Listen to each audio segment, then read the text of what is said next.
Aujourd'hui, nous avons un invité exceptionnel, Georges Clemenceau, le père La Victoire, l'un des principaux artisans du traité de Versailles. Monsieur Clemenceau, merci d'être avec nous.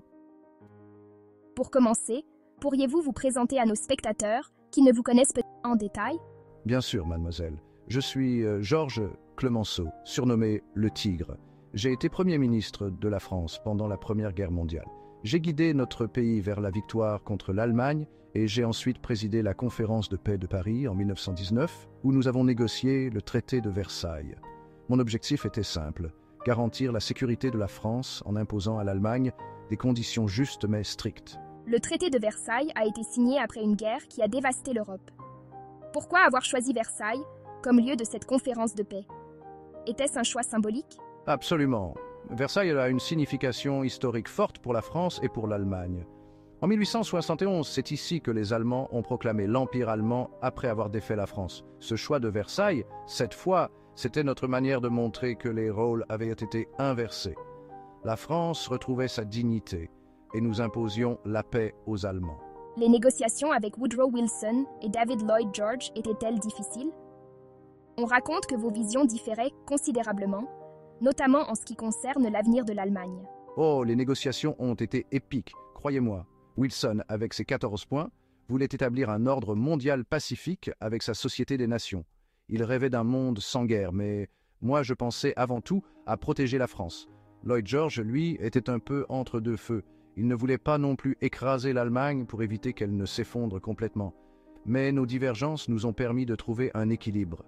Pouvez-vous nous rappeler les points clés du traité de Versailles? Quelles étaient les principales conditions imposées à l'Allemagne?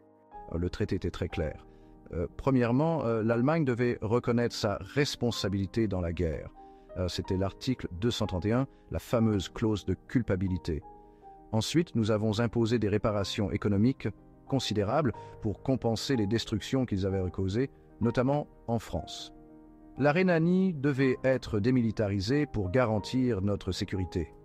L'Alsace-Lorraine nous était restituée et des territoires allemands étaient cédés à la Pologne, créant le fameux corridor de Danzig. Enfin, la Société des Nations a été créée pour essayer de maintenir la paix en Europe. Certains disent que le traité de Versailles était un diktat, particulièrement en ce qui concerne les réparations et la clause de culpabilité. Est-ce que vous pensez que nous avons été trop durs avec l'Allemagne? Un diktat?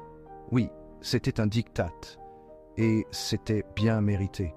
Après ce qu'ils ont fait, il était nécessaire d'imposer des conditions sévères. Ils ont envahi notre pays, détruit nos villes et causé des millions de morts.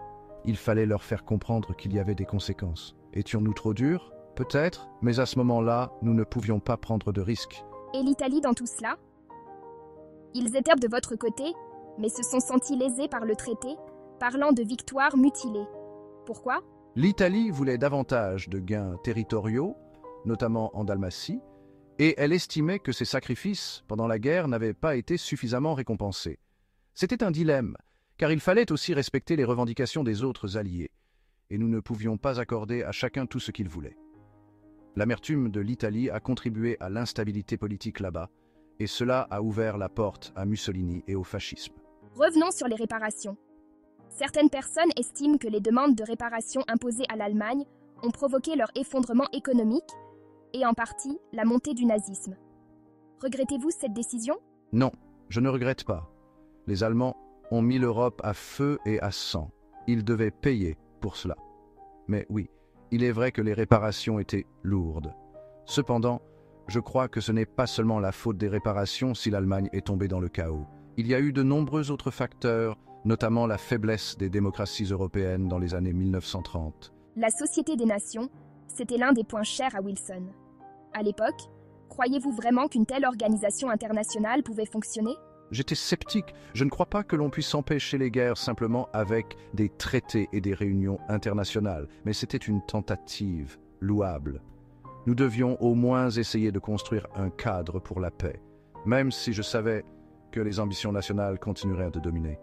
Beaucoup de critiques ont été émises à votre encontre, notamment sur la dureté du traité de Versailles.